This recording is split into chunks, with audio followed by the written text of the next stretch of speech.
Niels. Good. Good. Okay. Um, Thank you guys. Let me check. Good. We have 150 people in session. So guys, thank you. So please give me some response if you can hear us and see us. Good. Thank you. Thank you. Firstly, let me give a very brief self-introduction. This is Brown from China. I work for Automotive as cybersecurity specialist. Today, I'm your host, and I'm happy to do this. And then I will try to introduce our key speakers, Niels and Jonas. Um, you know, our speakers today will show how Scapy handle protocols like do IP, some IP, alters RPDUs, including the techniques such as simulating malicious OTA updates and testing UDS authentication. So let's welcome to our speakers, Dr. Niels Weiss, CEO and co-founder, developer of open source pentesting tools like Scapy, and Jonas Harris, penetration tester specializing ECU and EV security. Let's again give a very warm welcome to Ring. Welcome, Niels and Jonas. Good. Hey, hello. Yeah. Yeah. And before they show the presents, let me give you some hints. So, audience, can you please unmute for a moment, Niels? Yes, thank you. Okay, good. So, so guys, audience, if you have any questions, please raise your question in the Q&A session. The Q&A session is in your screen right above that direction. You can see a Q&A button. You can click that button and raise your questions. Welcome your questions. Okay, then let's move. It's your stages, Niels and Jonas. Please show your contents. Hey, Thank you. thank you for a very warm welcome. We're happy to be here. I'm Niels, I'm and Jonas. Jonas with me. We are on the same screen, so don't get confused. All right, today we're going to talk a little bit about automotive Ethernet penetration testing, especially with open source tooling. And we will mainly talk about Scapy tooling here, and we'll show a few examples and a few use cases how you can use the Scapy toolchain to do penetration testing on Ethernet, automotive Ethernets, and Ethernet-based protocols.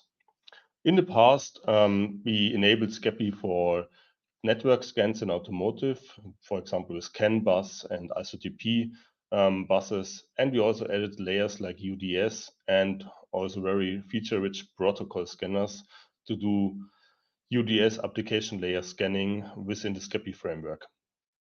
And then after the movement of the entire automotive industry into automotive Ethernet, we also developed SecOC, and we are still evolving the support for SecOC in Scapy.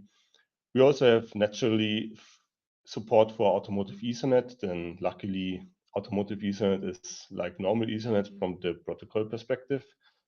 We have support for diagnostic over IP and some IP, and we have also a very feature-rich, or we have a very, let's say, rich feature which we call Scapy automatons, and those allow you to create network answering machines and automatons with a few lines of code in order to do state-based or state-aware fuzzing and penetration testing, or to create answering machines for certain somewhat more complex protocols that need a certain state awareness. All right, a quick introduction to Scapy. Scapy is a library and a interactive tool for the command line interface written in Python that allows you to craft packets fast and easy and does a lot of, let's say, things right by default.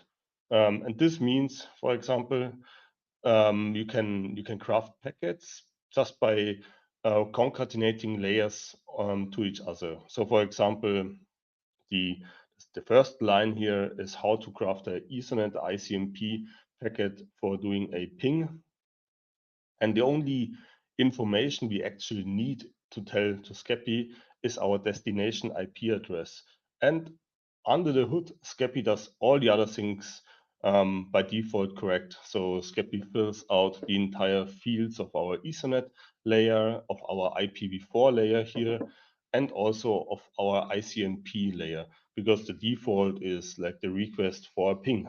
And this is the unique power of Scapy to allow you to build packets fast.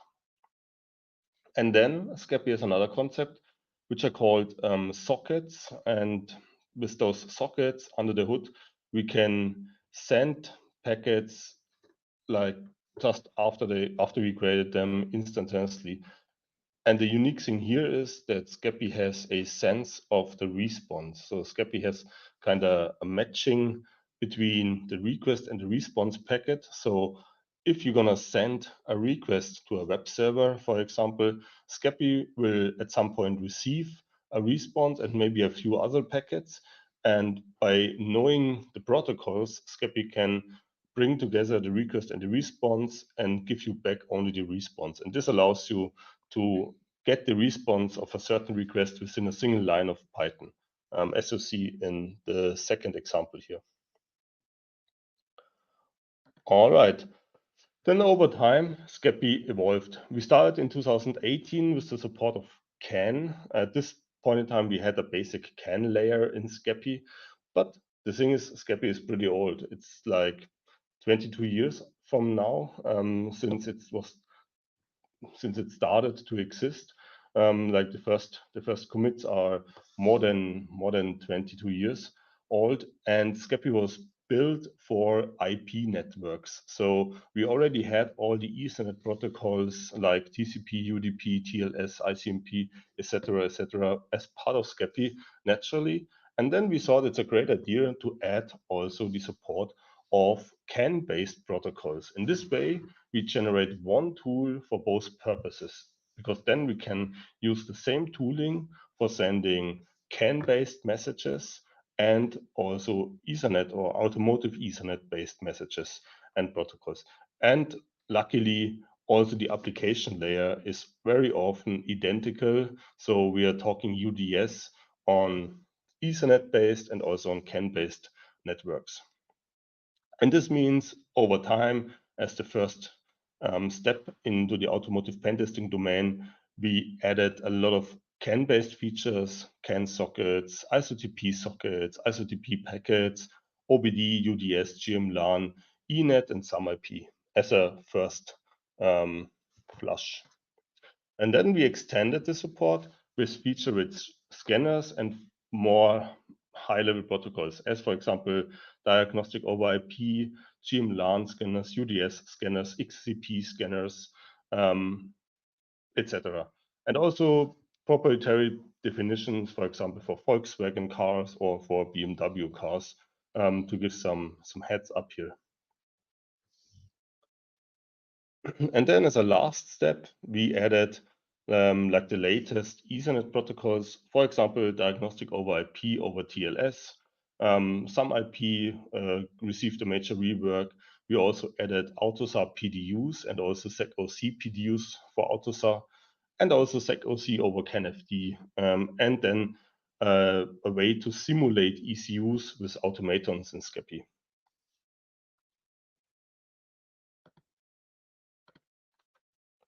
Yeah, now let's jump into Automotive Ethernet.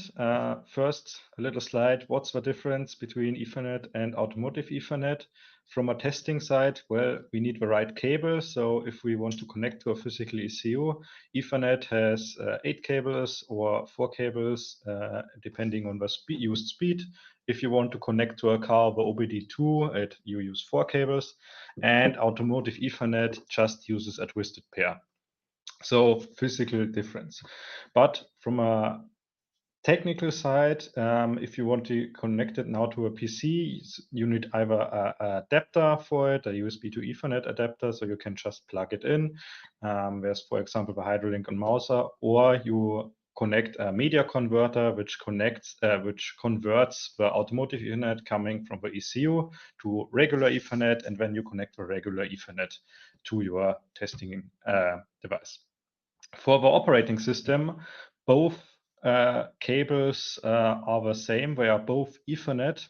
So all Ethernet-based tools can be used on Ethernet or Automotive Ethernet the same way. So the operating system doesn't even detect there's a difference. If we connect Automotive Ethernet and we look up our interfaces, we will just see that there's a Ethernet 1, for example, which makes it very easy to use Scapy for Automotive Ethernet, since we just need to plug it in and then we are ready to go. So how did the architecture change? So from CAN to Automotive Ethernet. Nowadays, we hear a lot about high-performance ECUs, domain controllers, or any name you got there. Basically, we have ECUs that are very powerful, that do the heavy lifting in the car, that calculate the ADAS or the infotainment. These ECUs have multi-core processors or even GPUs to support their calculations.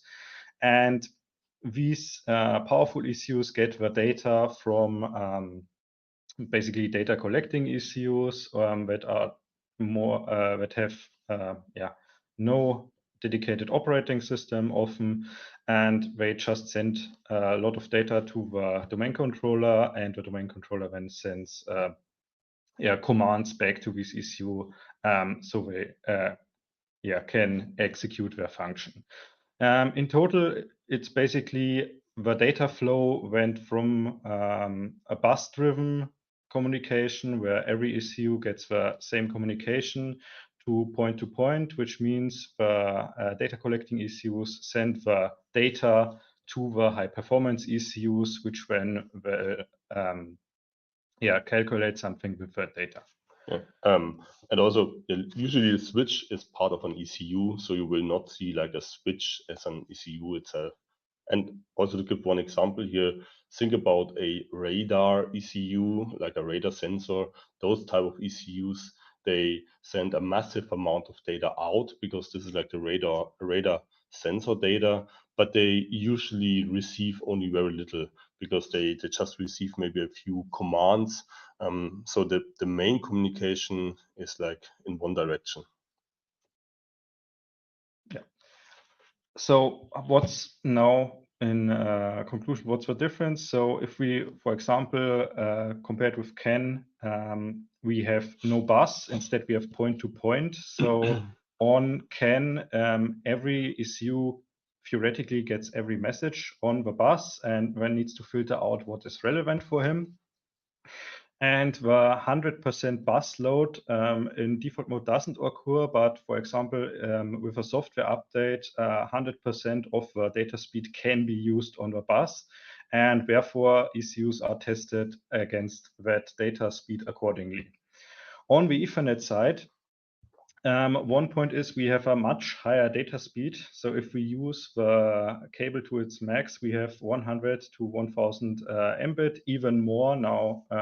There are already protocols in the 5 gigabit, for example, range, which means we can send up to 100 or even more packages at the same time compared to traditional CAN bus. these packages, as we said, are not broadcasted. Instead, they are sent directly over switch only point to point. So the operating conditions of, let's take again our radar system, are under the maximum speed, because the radar system may send a lot of data, but it doesn't receive a lot of data in the normal use case. And now we have a case that small ECUs without an operating system are often not designed to receive large volumes of data. And therefore, these ECUs become much more vulnerable with a change to Ethernet in case of flooding. So down here, we have our two new favorite Scapy lines.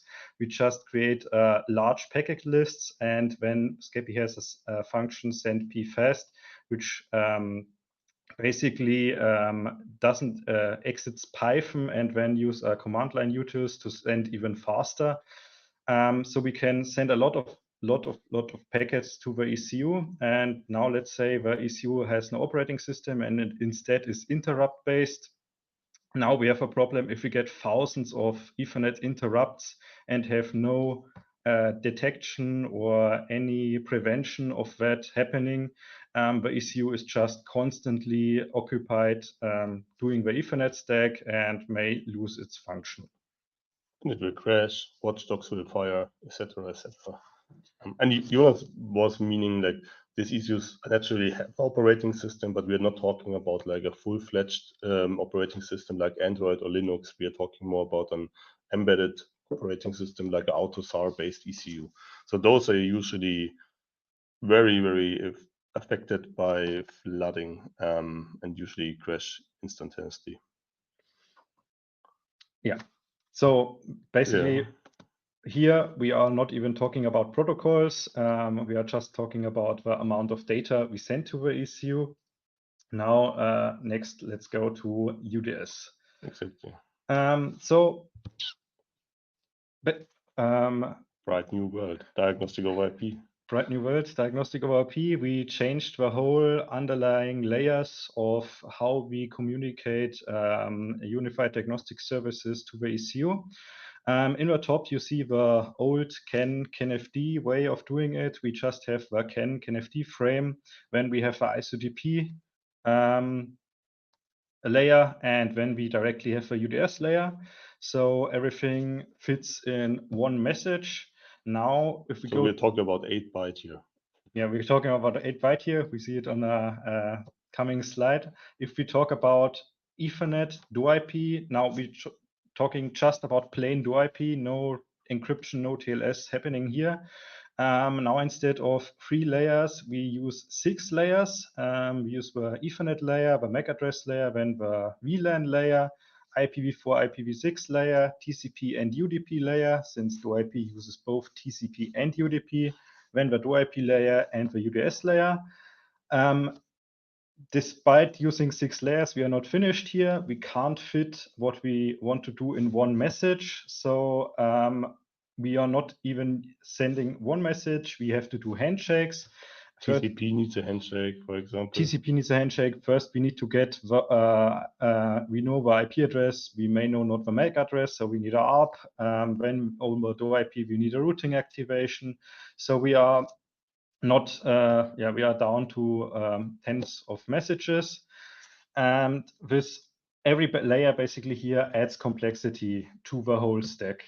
So we don't need to just look at, okay, do I have a CAN ID? Okay, this is ISOTP. I now take the next byte for ISOTP, and then the rest is UDS. We need to check if MAC addresses are correct. We need to check if VLANs are correct. We need to check if IPs are correct. When we can check if ARP is correctly implemented, if it's implemented at all. When we need to check the TCP handshake, the UDP handling, the DoIP handling, and then we finally get to UDS. And UDS, same application layer. So let's say we want to send 2 bytes UDS message. We have just a lot of overhead in that case. So this is the attack surface we are facing now. Instead of having like a CAN and the ISOTP message, meaning like 2 layers and maybe 2 rather simple parsers, even usually hardware parsers, we now have 6 layers, complex protocols, and already a handshake here. Multiple handshakes. Multiple handshakes. Yeah. Another point here, so we already talked about larger stacks, more complexity, is the maturity gap. So CAN stacks have been tested and refined, evolving over the past 20, 30, 40 years. Not every supplier or OEM will do its CAN stack over and over again. Instead, they will just use the refined one. So errors that happened 20 years ago are fixed nowadays, while automotive Ethernet stacks are relatively new and still evolving. So it's also a process at that time. We are not finished yet in what needs to be in the stack. And therefore, we also have less field-proven reliability. We just have a lot of new lines of code that we programmed, and they need to be tested over the years to exclude a lot of errors. And this is especially true for, let's say, AUTOSAR-based ECUs, where you have a microcontroller usually or real-time operating system, where you don't use a standard operating system like Android, Linux, or QNX. Yes, and okay. Additionally, wait 1 second. Additionally, we have also more features over Ethernet, over the protocols themselves. So over CAN, we basically built everything on top of CAN layer or ISDP layer. But on Ethernet, we have, for example, the whole IP handling, address handling, DHCP handling. So we give addresses on the fly, time-sensitive networking, and diagnostics. That all adds more functionality and therefore introduces a broader attack surface. Okay. So let's go to the next slide. Now add security. Let's add security. So till now, there was no security at all in the 6 layers we introduced. Now the idea is, hey, there's TLS existing in the world. Let's use TLS. And here we see the logic. If we want to use UDS over TLS, we still do the whole thing we did before, but now we add another few handshakes on a different port, on the TLS port. We add crypto protocols. Certificates, so keys. Here maybe TLS might look here as just one more layer, but if we will have it on our next slide, TLS is basically 10 times more complex than all the layers here combined. So we add a lot of complexity with the TLS, and you see it. We now have a lot of layers we need to go through if we look at the comparison to CAN. And this is all only necessary because we want to send 2 bytes of UDS, for example. Yeah. So here we did a little bit of math. Did a little bit of counting here. So the values, don't see them as exact. They heavily depend. They can be vary from the ECU and from the certificate. They heavily depend on configuration of every protocol we have here. But on CAN, with all bytes, let's just say we have roughly 14 bytes on the cable with IDs, checksums, and everything. And we can use 7 bytes of UDS with CAN-FD. It's roughly the same, but we can use a lot of more of the bytes for UDS.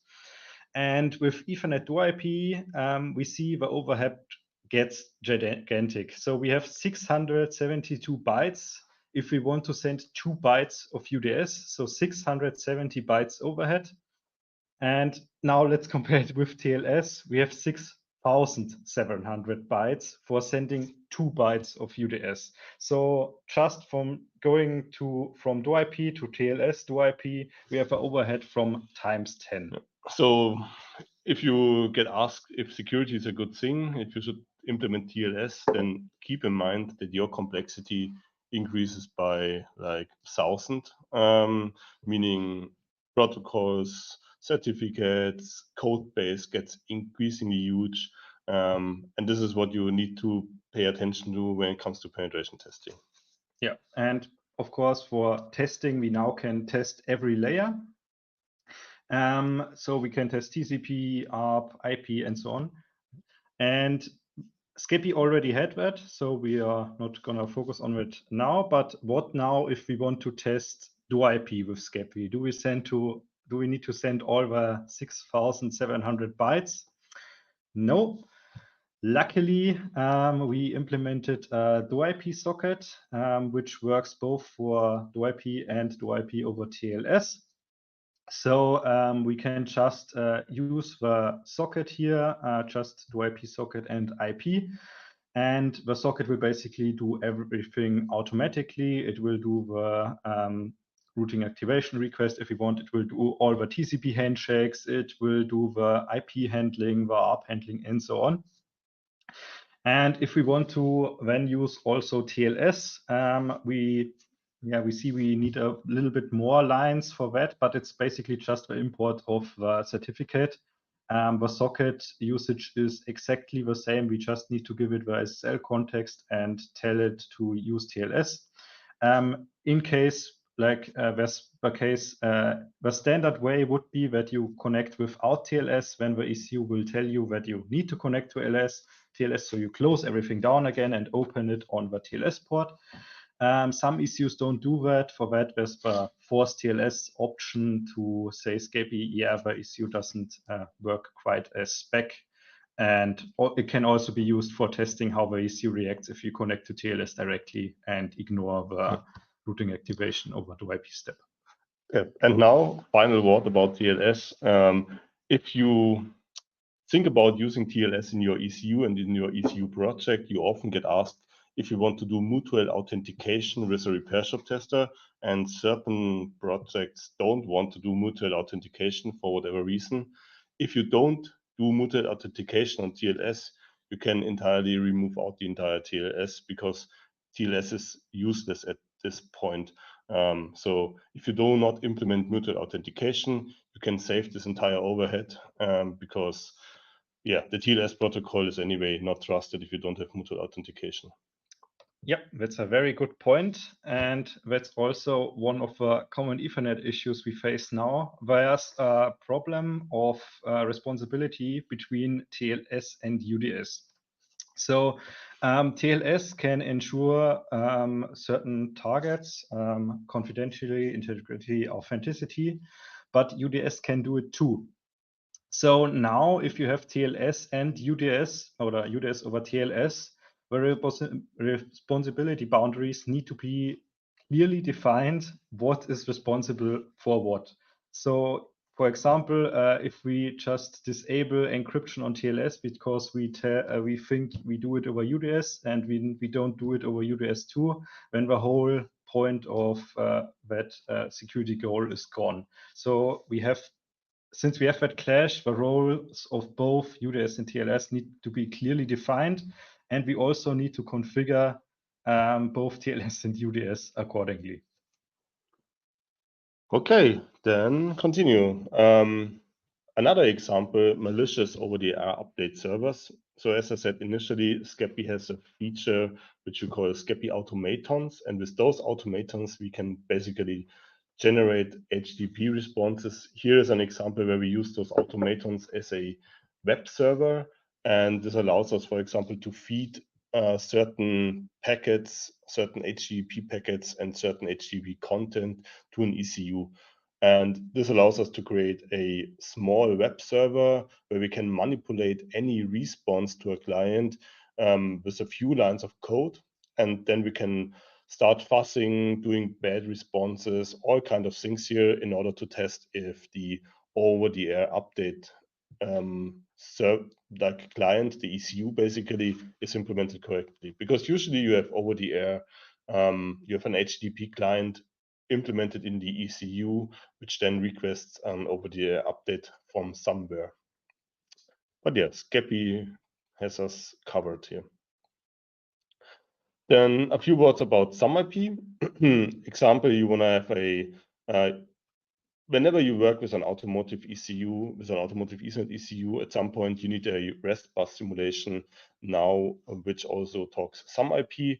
And without like a proper REST bus simulation, a few automotive Ethernet ECUs will not even work. So therefore, you need to create a answering machine again, where you can send the proper SumIP handshake messages in order to then finally send SumIP notifications, because those handshake is necessary to keep up or to start the communication. So SAMIP already needs a handshake, which is another complexity in the protocol compared to CAN. And then on top of that, we need to send periodic data either on the SAMIP layer or on the AUTOSAR PDU layer. But what we almost always see is a SAMIP handshake in order to negotiate which kind of data should be sent. One word maybe here, like for SAMIP, we see heavy differences between OEMs. So Scapy also allows very fast changes to the answering machine here. For example, if a subscribe event is not even needed in some cases, or some other changes were done to the whole SAMIP communication. Now I see that we are running a little bit out of time, so maybe gonna skip a few slides to focus more on the necessary one. SecOC is an important one. A few words about SecOC. It's nice that we have SecOC standards that AUTOSAR specify the SecOC stack, but when it comes to reality, every OEM is doing their own thing. There's a lot of variety in how keys are derived in ECUs, how OEMs decide to use keys. Then freshness values are usually very unique. It's a unique design of the OEM, how freshness values are sent to the system, what is used as a freshness value, and then even like what is part of the PDU is a unique question. Do we have the CAN ID part of the PDU or not? What about the length field of a CAN message? Will it be authenticated as well?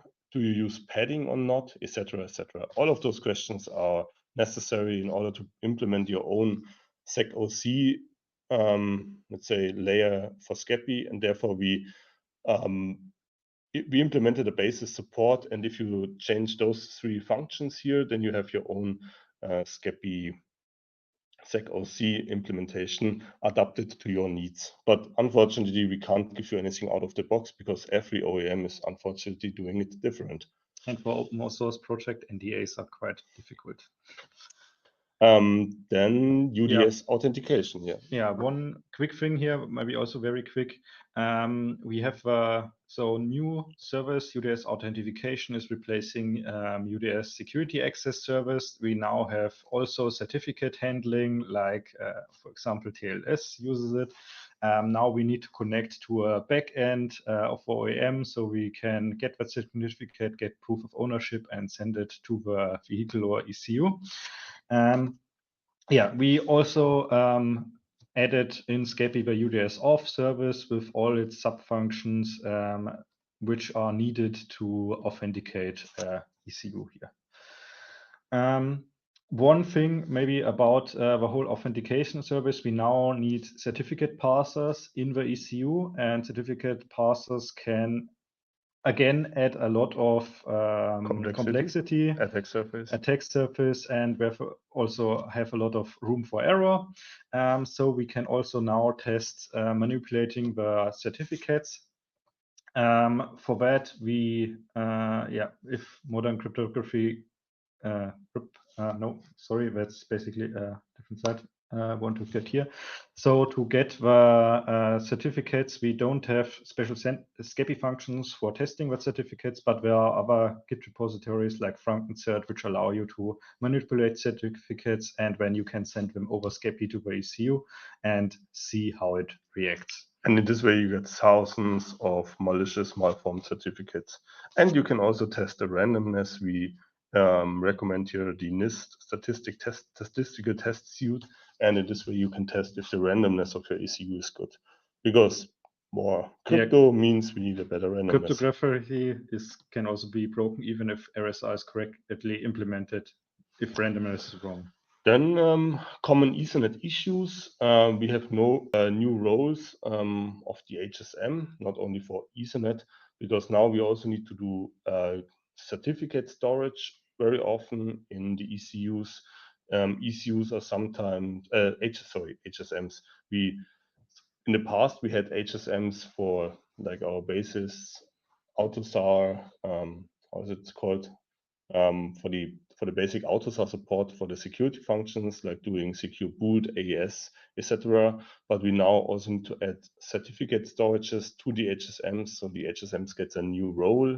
We need to do certificate handling properly. We need to do the randomness properly. And sometimes we see even like the HSMs or the secure elements of an ECU used, for example, um, in the diagnostic protocols. So, for example, that the certificate passing of TLS and the certificate layer is done in a hardware security module, which is a good idea from the security perspective.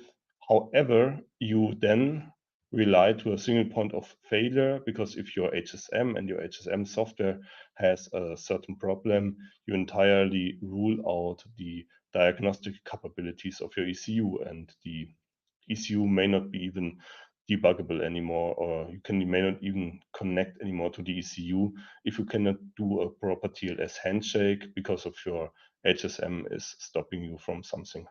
Therefore, just fussing certificates over UDS or TLS can also lead to the ECU completely breaking in case the HSM has an error here.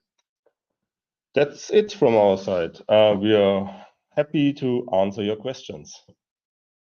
Thank you for your thank you for your attention. Thank you for your attention.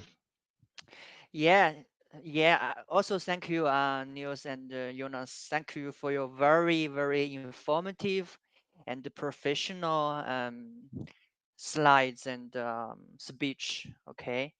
Now let's move to our Q&A session. I saw many questions come up. Let me show it in the screen. Good. The first questions is from Fabian, if I pronounce it correctly. Senior embedded software developer from TT Controller, Vienna company, Australia. Okay, if I pronounce it wrongly, please excuse me. Okay, the question is, what's your experience with the lightweight IP stack and pen testing it? So we have zero experience with this stack because we never worked with it. Sorry for that. Oh, okay, yeah, cybersecurity is very broad, so the protocol is also very broad. So perhaps we can explore it deeper in the future. No worries. Let's go I will to. do it. Yeah, we will. Okay, good. Let's go to the next one. The next one is from Shaya. The question is regarding the statement of mutual TOS is a must, since one side TOS is useless. It means isn't. Yeah, please. Yeah. So the threat scenario of man in the middle and the diagnostic over P client is true. Like if this is your threat scenario, but then the question is if you at this point, like if you have mutual TLS, like the entire encryption part of TLS, if it's not mutual, is useless basically. So people can sniff, can be man in the yeah. At least they can like break parts of the authenticity. So the question is also where if you don't do mutual TLS, why do you TLS and not do the functions over UDS then? Because like here you have again the clash between UDS and you add the whole stack of TLS. And the question is, why do you add the whole stack here? Most of the time you already had some UDS functionality, which also can, like for example, the security access or something like that. And without mutual TLS, if you don't, do mutual TLS here, you can basically ignore the TLS part. But the thing with the man-in-the-middle attack, so to me, like if you don't do mutual authentication, the side which is not authenticated can perform a man-in-the-middle attack. So if it's a valid use case in your application, it's fine. However, once you can do a man-in-the-middle attack on TLS, you can downgrade the security, or you can sniff the messages. You lose the encryption part of TLS, and therefore, in our opinion, you can save a lot of time and money and complexity. If you want to achieve this authentication, you can do it probably in an easier way, and you do not need to use TLS. So either, in our opinion, either use TLS as it is intended with a fully muted authentication, or use a different protocol, because then you get less complex and probably more lightweight protocols. Okay, thanks for your guys' answers. Let's move on to next questions. I will not comment it. Okay, the next question is, let me show on. It's from one colleague from cybersecurity, a, a Germany company. Okay, sorry, I Yes. cannot pronounce it. The question is, what about MACsec in Scapy? Mhm.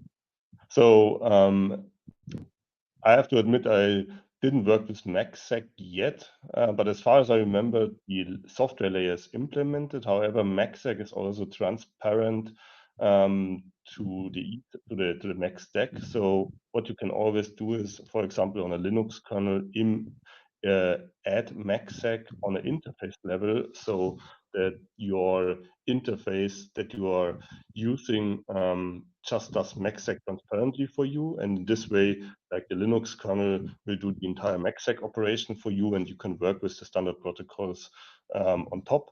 But if I remember correctly, the software layer of MacSec is also part of Scapy.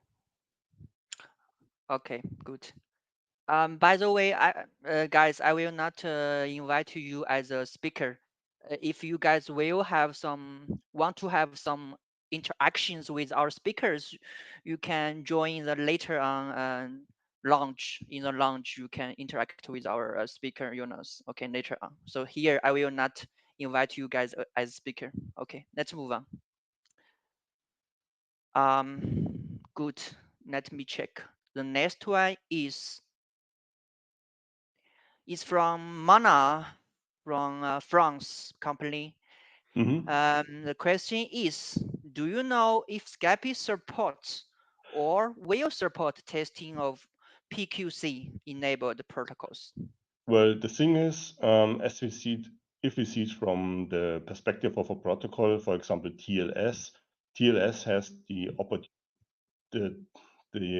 how say it, the flexibility of using all kind of cipher suits, and you just specify basically a cipher suit, and then TLS needs some way, for example, to do encryption and decryption. And in the same way, I see it with Scapy. Scapy is using the Python cryptography library, for example, to do the cryptographic functions underneath, because also with the separation of duties, it doesn't make sense that Scapy implements all kind of crypto libraries, and Scapy is not a crypto framework, it's a protocol framework. So it will use a third-party library, for example, Python cryptography, to do the cryptographic operations. And as soon as those libraries will support post-quantum crypto, and I believe I already saw the first implementations here, Scapy can make use of it.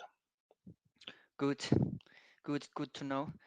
Okay, we have 2 minutes left, so perhaps it's our last question. Let me show it on the stage. Good, it's from Aja. The question is from Michael. Any thoughts about fulfilling the regulatory requirements regarding DOS attack identification and handling on vehicle networks in the context? So, well, we are basically doing the diagnostic denial of service attacks on the pen test we are performing. I mean, attacking In general, I would say here, if about the requirement fulfilling the identification and handling, In my opinion, the handling is the more important part because a pen test will never find 100% of the issues of the ECU. Like if you have more time and more money, you will find more issues. And therefore, I think it's really important that ECU or the vehicle network in general has a way to recover after such an attack.